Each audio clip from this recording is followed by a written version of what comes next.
Okay, Tom Alfonsi here. Well, we got a little project today. It got down to about 37 degrees here the other night, and the furnace quit. And lo and behold, what was wrong? I was out of propane. So we're going to put a bypass onto the tank on the RV so that we will be able to fill from another tank. We're trying to avoid packing up the motorhome, pulling the slides in, putting everything down. I have some house plants and things like that that have to go on the floor. Driving 1 mile to get the propane, then coming back and undo it. So I'm just going to add an additional propane tank and pour off of that until I get ready to move it. Then I'll get it filled when I move it that time.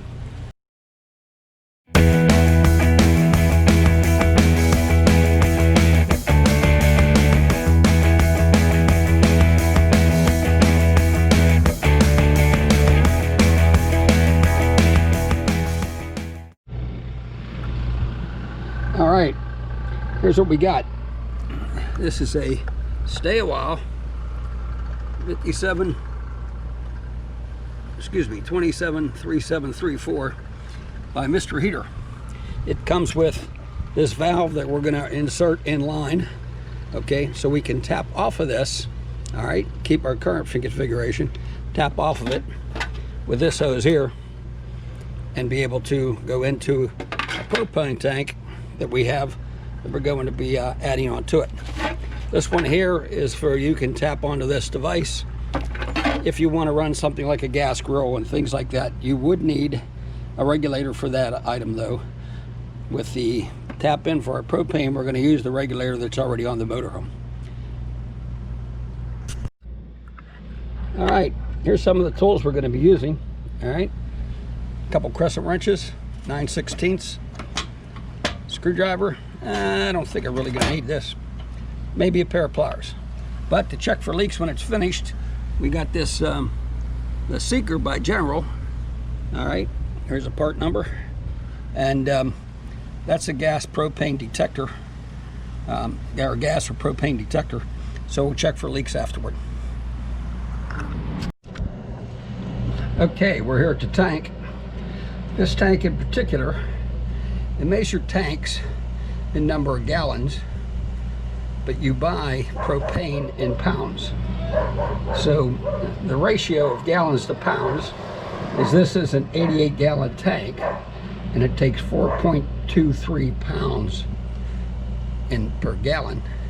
So you end up being about just under 25 pounds of propane that will fit into this tank. Now, the one that we have here, we're going to be tapping in here, is a 30-pound propane at 4.23. All right, divide that by 4.23. There's going to be 7 pounds of propane in there. All right, so it's not as much as this holds, but this ran out, and rather than, they say, move the whole motor home, we're going to go ahead and tap this in and work off of this tank. I have a second one coming. I'm going to tap two together, and until I am ready to move the motor home, then I'll take it down and refill this tank. Just looking at the tank here, we've got the fill valve here. All right, we've got the propane gauge, and it's way down on empty there. All right, we've got the bleed off valve here. We'll talk about that in a second. We've got the shut off valve here. Underneath here we have our regulator that regulates the amount of propane that goes in. The pressure coming out of the tank is high pressure.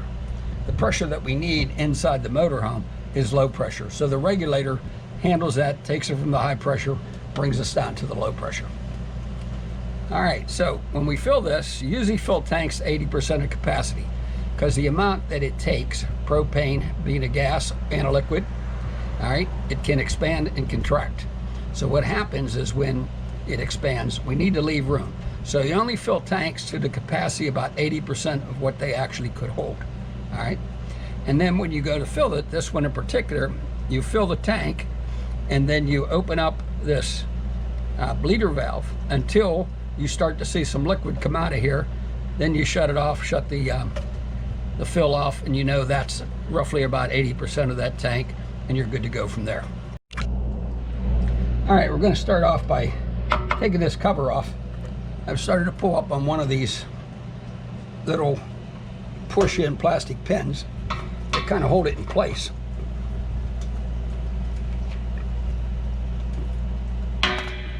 There's the second one. So they're out, the two pins. Now this cover, set those aside for now. Set them where I won't bump them.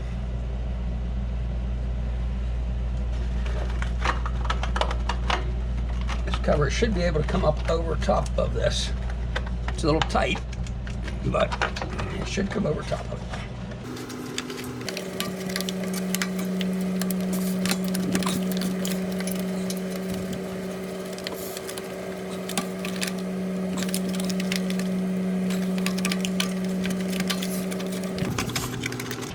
Alright, that was a little work. What I did was bend it a little bit to make a little more room here. Keeps it tight. Now its purpose is to keep this skiing from getting debris and stuff like that in it. This is your regulator that we were talking about. And when the bottom of this regulator, where the opening is, needs to be facing either at a 45 or straight down. Alright? Alright, so we're going to start by closing off this tank, because we will not be using this tank. Alright, we're going to undo this here at this connection, pull the regulator back. Then we're going to take our new valve, plug it into this connection, and then plug our regulator into this side. Alright, and that'll give us our tap in.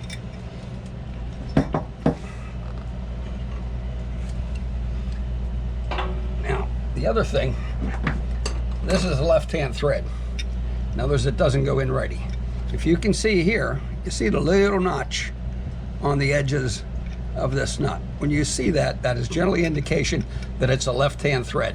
So to tighten it, you would turn it to the left, not turn it to the right that you normally would. They do that with gas valves to be a little bit different. I'm not sure of the reason, but I accept it.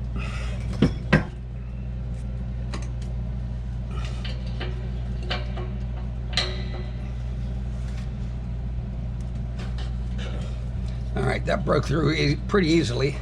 It is brass. As you can see, I'm turning to the right, where normally it would be righty-tighty. But in this case, it's left to tighten.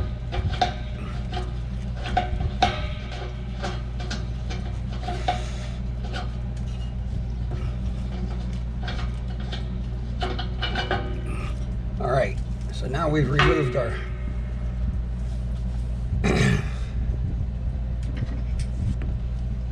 regulator. All right, now on here, this is going to go in here. Now these have gaskets and they're threaded. Whoop, I started turning the wrong way right away. Okay, natural. Let's try and turn to the right. But they're threaded and it's got a seal in there, so it doesn't need pipe dope or plastic or tape, things like that.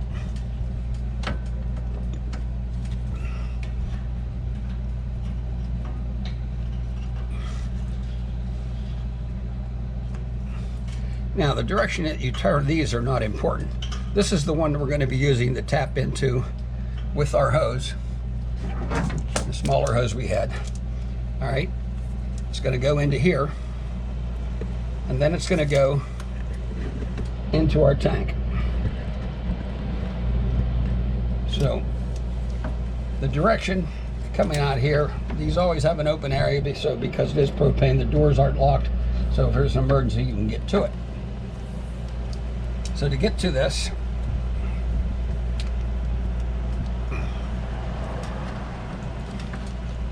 I would like to come up from below, all right, and maybe not make such a hard bend.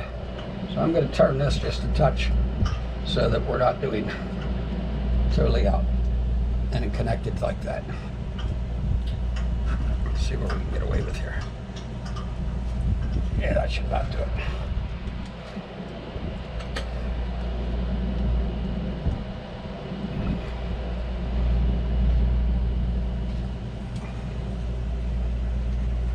I should always use a backup wrench of some sort, which I have here, to hold on to so that when we tighten this,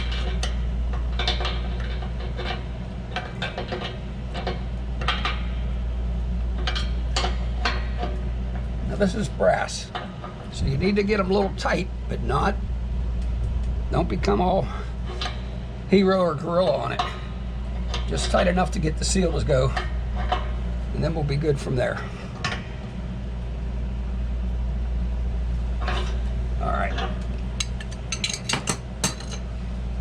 Next, we're going to put our regulator back in. All right.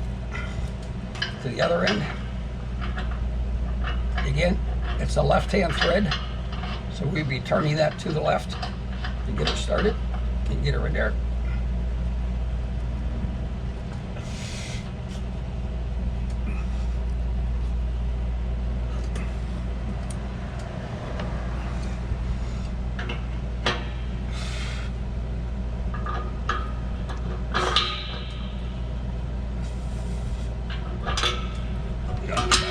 More level this time, so when we get going till near the end, then we'll use our backup wrench.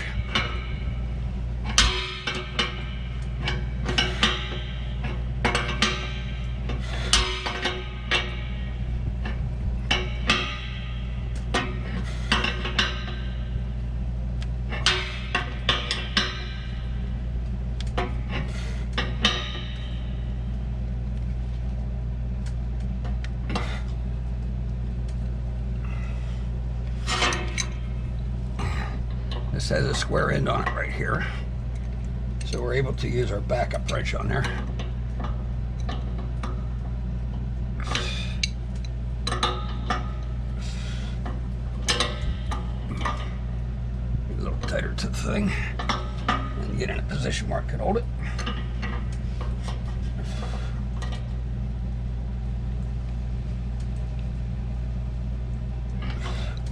All right. It's installed. Now, this cover that we took off can go back on here to cover the regulator. However, this doesn't have a table under here, so there's no room to actually complete that. I'm going to put it on for now, and I will build a little extension on this that I'll be able to put this all the way down on top of the regulator before we're through. But for now, it's going to go and cover rather than not be on there at all. All right, so I'm going to need to put a place hole, an extension here, and put the second pin back in there. All right, I've already tightened this cap off here.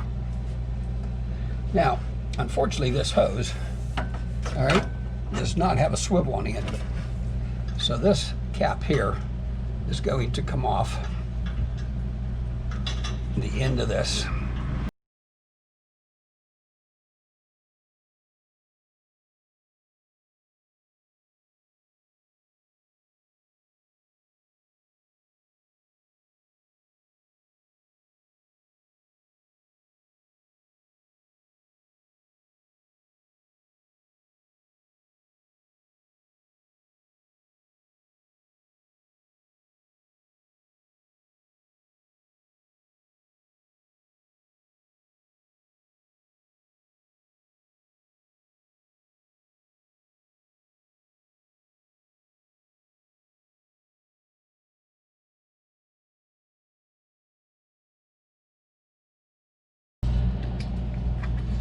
All right,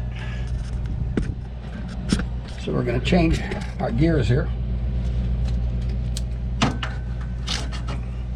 Take this hose inside here so I can close this door when we're finished.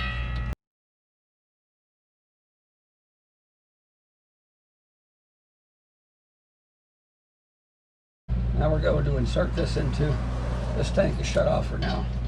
I'm going to insert this in here. Yep, started turning the wrong way. It is again the left-hand thread.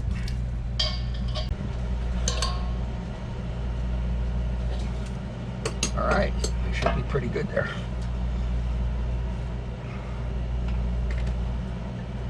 This will stay long enough for the door to close. Tuck that inside a little bit so it won't be in the way. Now, I'm going to open the leak detector and start it up. And see if we can check for leaks here. And then if not, we'll go inside and look. Again, it's a general. There is a number. You could use soap and water. You know, you don't necessarily have to go out and buy a tool, but I'm one of those people who like to waste money on cheap tools. I don't use them that much, but I prefer to have them than not have them. So, actually, many, many years ago, I used to be a Snap-on dealer, so I don't buy them because at this age, they're just too expensive. I'm not earning a living on them. I'm just using them around the house.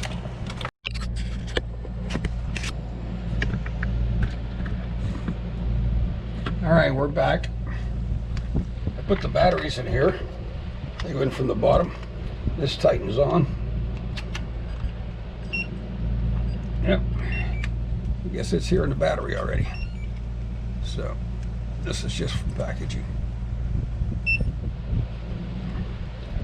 So I'll turn it off.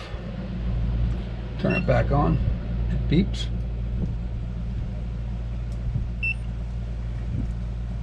Now, first thing we got to do, open the propane.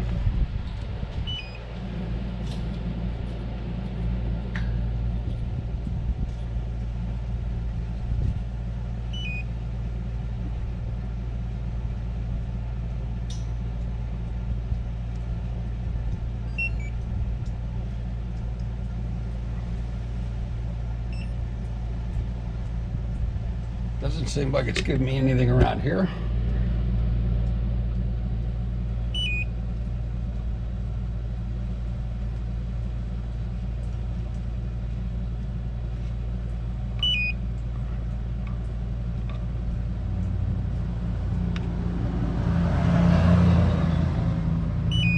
Lets me know it's alive. It beeps every once in a while, but it's not going off with an alarm. It's got 3 levels. Green, see the green means okay. It beeps every once in a while. Yellow means it's spilling some, and red, you've got a big leak then. So it hasn't found anything. We're gonna go inside, start the one of the burners on a stove, test it so you know that this is working, of course, and then make sure we have propane inside.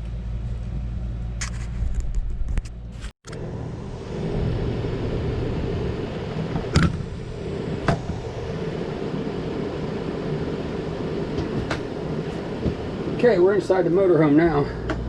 I'll take this cover, one of 2 that go on a stove. I don't cook very much, so I have it off. All right, we're gonna go ahead and test, see if we got anything first off. All right, let's see here. This one is far right, this one is far left, and this one will be the one in the middle. So the first thing we're gonna do is turn it on.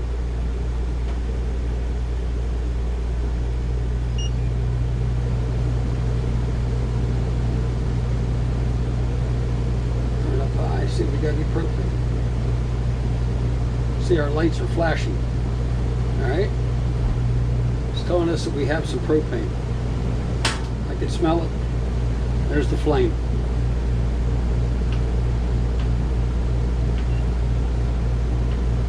We can turn it off.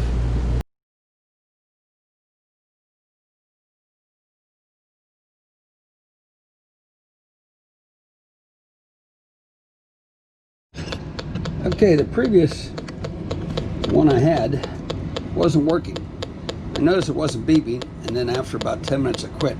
This one's called a smart sensor. I got the other one from Lowe's, which I had to take it back. I got this one off of, let's see here.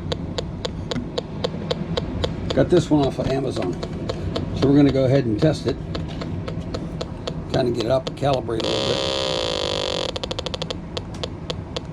Just to where it's about to start. It's got a wand on it. Take my kitchen top off. Turn some gas on. The other leak detector that I had was not working correctly. So I was noticed it wasn't beeping, but then it didn't work about 10 minutes after I had it. So we're going in there and I bought a new one. All right. We're going to turn it on. You can hear it beeping.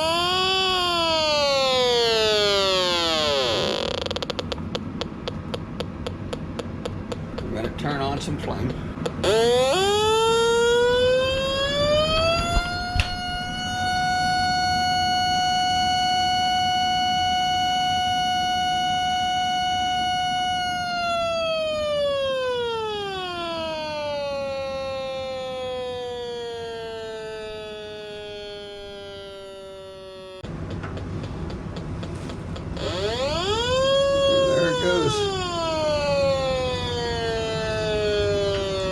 Turn it back off.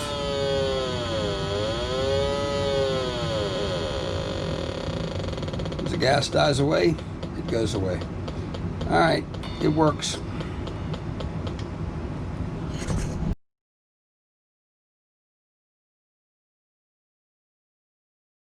Okay, here we are trying to finish up, or at least add on to the propane system that we put an external tank on the other day. I picked up a couple more things, so it'll be kind of a continuation here. Picked up a gauge that can go in the tank because I don't know when they're getting close to empty, so I can catch it before it goes. I also got a second tank. We'll see that when we come back. I also put this quick connect valve.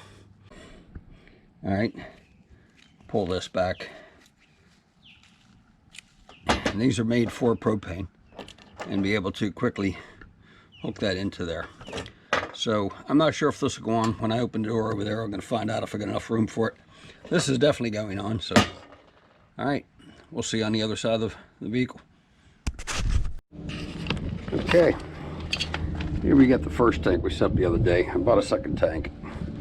With that second tank, we're going to replace between the two, and then I'm hoping if I have enough room and still keep the line outside, start by turning the tank off.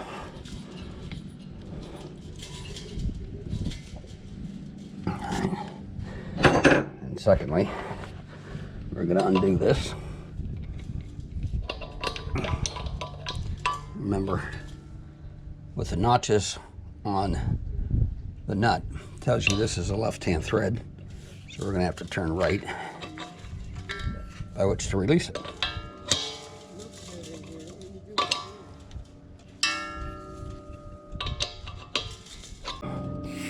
I can hear and smell a little propane come out.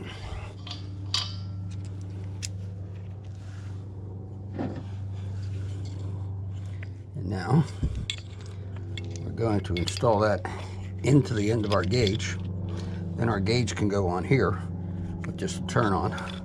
It should be a quick connect in.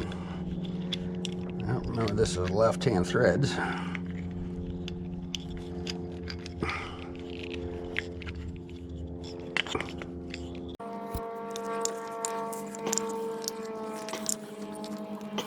Need a backup wrench on here.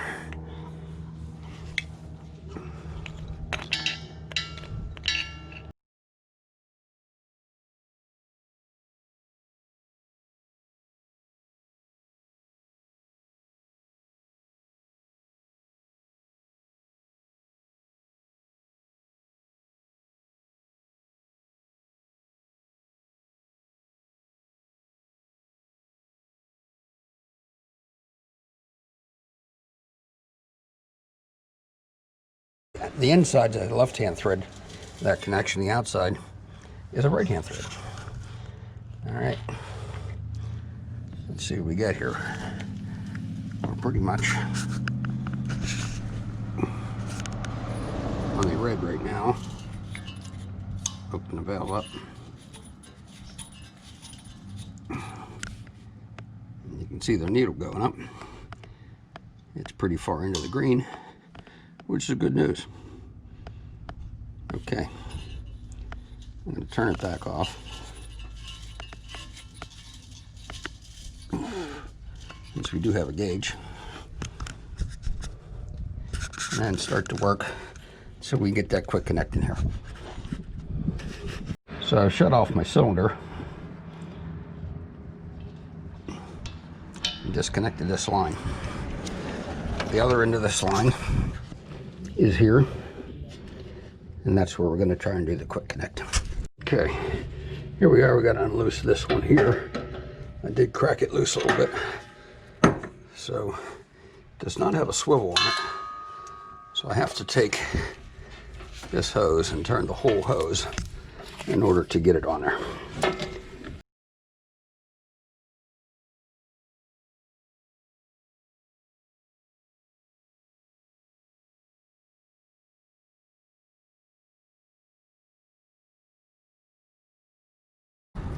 So it looks like it's just a bushing. I don't want to find out. I don't know if there's a valve in there holding that off. So we're not going to touch that.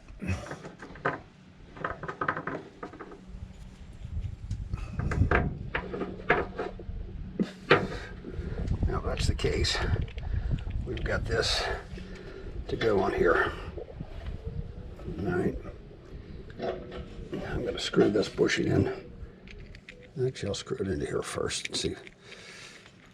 Either way, we're going to have to put this on. Let me open that valve for now.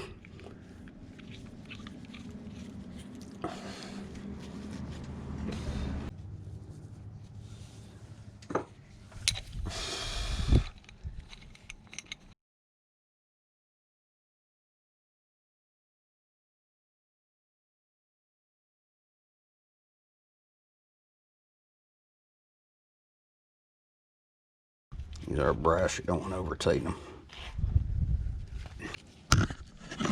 I turn and put this on a 90 here.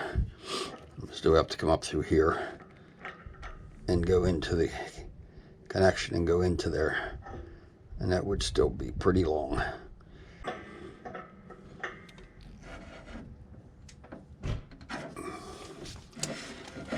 Somewhere a little 45 or something. A 90 would be too much, but a 45 would be good, probably. And then we wouldn't have much of an issue. So we're going to put that project off till I can get a 45 for it. So give us a thumbs up if you like, subscribe if you like, and we'll see you in another video. Thank you.